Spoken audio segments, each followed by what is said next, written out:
Well, lawyers for victims of the Catholic Church may sue the Vatican for access to material they say may shed light on the dialogue between Rome and American bishops as well, and to see if there was any official hush policy. Meanwhile, Pope Benedict opened Holy Week celebrating Palm Sunday as the church molestation scandal continues to keep the Vatican on the defensive for the institutional crisis that one Catholic newspaper is calling, quote, the largest in centuries.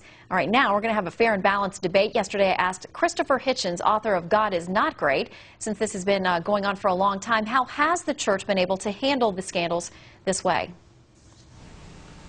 Well, partly because a man named Joseph Ratzinger, when he was a cardinal, from 2001 onwards, was given the job as head of the Sacred Congregation for the Doctrine of the Faith of covering it up. I mean, we now have the letters that he wrote in that capacity to every bishop in the church, saying, in effect, this is all to be kept within our own conclave.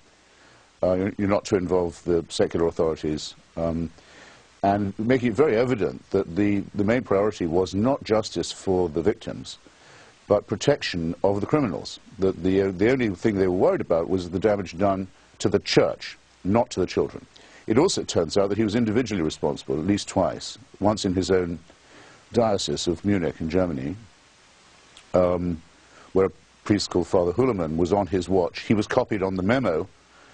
There are claims he didn't see it, but his name is right on the memo saying, what are we going to do about this man, who was reassigned so he could work again with children.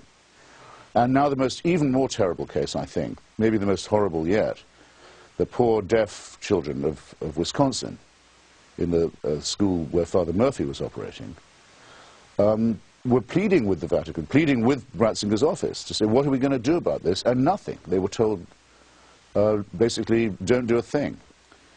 And Murphy wrote personally to Ratzinger, saying, look, I know I did all this, but I'm an old man now, and please leave me alone. And compassion was felt only for him, this terrible criminal. Christopher, the Pope has plenty of supporters who are coming forward to say, you know, it's not what it seems to be, that he has been somebody who has actually been tougher than most on this. You cite evidence to the contrary. Do you think he pays in any way? The evidence is perfectly plain.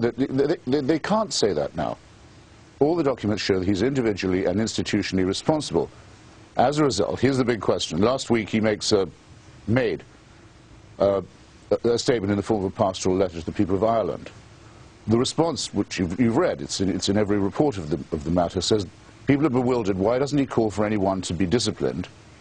Why hasn't he called for anyone at least to be fired, if not prosecuted? Well, the answer to that is this. If he was to do that as Pope, he'd be opening the way for his own impeachment. Because if that was the precedent, if people who had knowledge of this and covered it up, or who had been reassigning dangerous pederasts and rapists so they could work again with children. If people like that were to be punished, he'd be in the firing line. He'd be next. So it's not a bureaucratic crisis, you see, or just a political one or institutional one. It's a moral crisis for any Catholic with any conscience. This man is not just the CEO. They claim he is the vicar of Christ on earth. So the question now is raised, what Christ has a man like this, with all this on his hands, as his vicar? And certainly with more and more information that we're learning, the case gets curiouser and curiouser. Christopher Hitchens, thank you so much. Not curiouser and curiouser, no, excuse me, no.